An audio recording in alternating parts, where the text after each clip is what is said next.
ladies and gentlemen, devotees, boys and girls, members of the media, Sitaram, and let me say once again, welcome to my annual birthday Satsang. Many of you know that from 2010 to date, I've always celebrated my birthday at a temple in the constituency. Now there are 25 temples.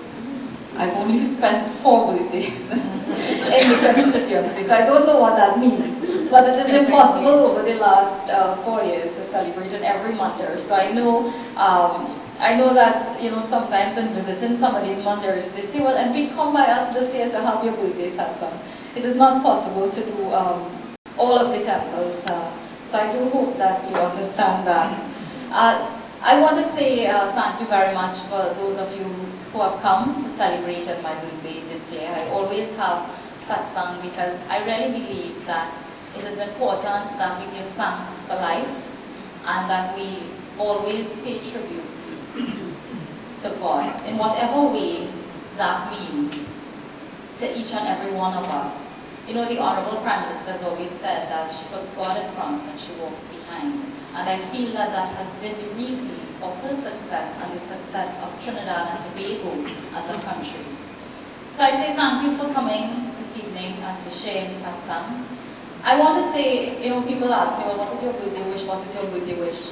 I want to say that this year, my birthday wish is for the protection of every single child of this country.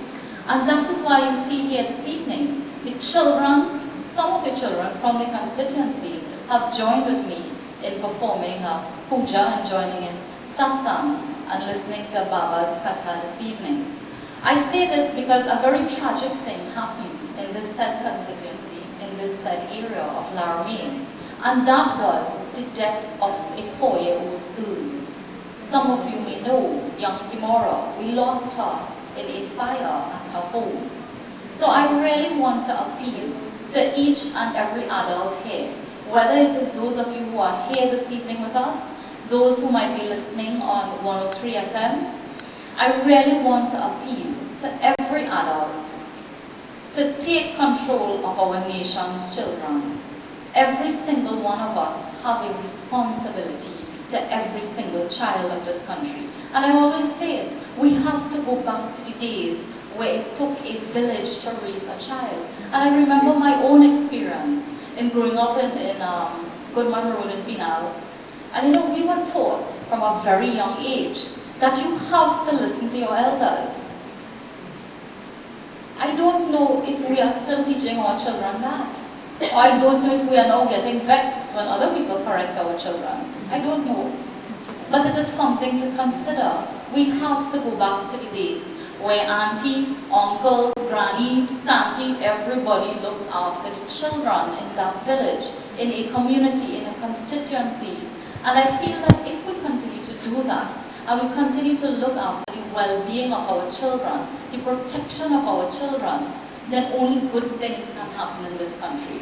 Many of our problems as a society will be solved, including that of crime. The fight against crime begins when the child is born. No child is a bad child. It is what you teach that child from a very young age. And that is why I was very happy this evening when Panditji focused his katha on the children. And so I want to encourage those parents who are here today to carry your children to the temples, the mosques, the churches. Let them learn religion from a very young age. And we see that many of our religious schools outperform the non-religious schools. And that shows the importance of religion in the life of a child. We must never forget that. In my own experience growing up, I had the opportunity to grow up in a house where my grandfather was part of a Ramayana group. And so every Thursday night, I think it was, my grandmother's here, Thursday night, they had Ramayana practice. And so I was very familiar with the Ramayana from a very young age. Sometimes they would let me sing. I really wasn't too good at that. But this is what we have to expose our children to. And so this is my wish for my birthday, for the protection of our children. And I feel that if we all make that our focus and we all make that our goal, then certainly we can make a difference. So I say stick around to all of you. It was a pleasure to spend this evening in Satsang. I always choose a Tuesday because everybody knows that Tuesday is my fasting day. I always fast on a Tuesday to Lord Hanuman, and I believe that he will continue to help us in this constituency and to help us in this country to overcome whatever challenges that we may face. Sitaram, thank you very much, and may God continue to bless all of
Thank you.